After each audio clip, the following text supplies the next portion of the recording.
एक फिल्म आई, computer graphics से परिपूर्ण। जनता मंत्र मुग्ध हो गई, खूब धन लुटाई, चाहों और उसी के गुणगान गूंजने लगे। डायरेक्टर और एक्टर की मौज हो गई। सच कहूं तो उस मूवी ने भारतीय प्रजा का अच्छा खासा मनोरंजन किया। लेकिन रुकिए, कुछ लोगों के दुख का कारण भी बनी, और यही आज की हमारी टॉपिक है, बाहुबली एक भारतीय आपदा। इस फिल्म के आने के बाद लोगों का नजरिया बदल गया। अब भारत देश के गली मोहल्ले के प्राकृतिक और अप्राकृतिक टकलों को फिल्मी नाम कटपा से बुलाया जाने लगा। खासकर हमारे देश के संस्कार विहीन बच्चे अपने आस पड़ोस के टकलों का जीना हराम कर चुके थे। यहाँ दो तरह के टकलों की बात हो रही है। एक प्राकृतिक, जिनका टकलापन खानदानी श्राप की तरह चिपकी रहती है, पीढ़ी दर पीढ़ी, आपके आस पड़ोस में भी होंगे। दूसरा अप्राकृतिक, जो नाई के द्वारा मुड़े गए हों।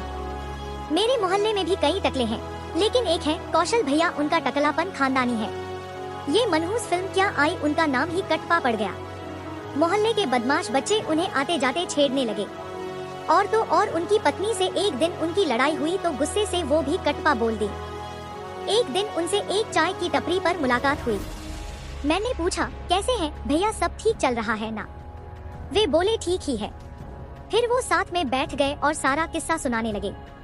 सुनकर मेरी भी हंसी छूटी, लेकिन मन में ऊपर से मैं शांत था, कहीं उन्हें बुरा ना लग जाए ये सोचकर। बताते बताते वे आखिर में बोलने लगे, क्या करूं, बहुत परेशान हूं। तो मैंने उन्हें एक उपाय सुझाया, आप कुछ दिनों के लिए बाहर क्यों नहीं घूम आते?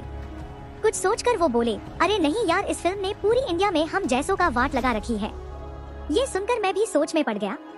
तभी टपरी वाला, जो हम दोनों की बातें गौर से सुन रहा था, बोल पड़ा, कौशल भैया आप बाल क्यों नहीं उगवाते? कौशल भैया उसकी बात सुनकर बोले, पिंटू सोच तो मैं भी रहा था, पर अखबार में बाल उगाने गए एक युवक की मौत की खबर पढ़कर हिम्मत नहीं हुई। भैया माहौल को सीरियस बना रहे थे, इसका कुछ उपाय ना सूझा तो सांत्वना देने के इरादे से मैंने कहा, भैया टेंशन ना लो, वक्त के साथ सभी भूल जाएंगे। भैया ने भी हाँ में सर हिलाया और सब अपने अपने घर चले गए। कुछ महीनों बाद वक्त के साथ सभी भूलने लगे, भैया भी नॉर्मल हो गए। करीब साल भर बीते होंगे। बाहुबली भाग 2 का सिनेमा घरों में दस्तक हो गया। मोहल्ले के जो संस्कार विहीन बच्चे थे वे फिर से स्टार्ट हो गए, लेकिन भैया भी अब शांत हो चुके थे। उन्हें इस बात से कोई फर्क नहीं पड़ा। तो आज का किस्सा यहीं समाप्त होती है। अब अगले किस्से में मुलाकात होगी। अलविदा।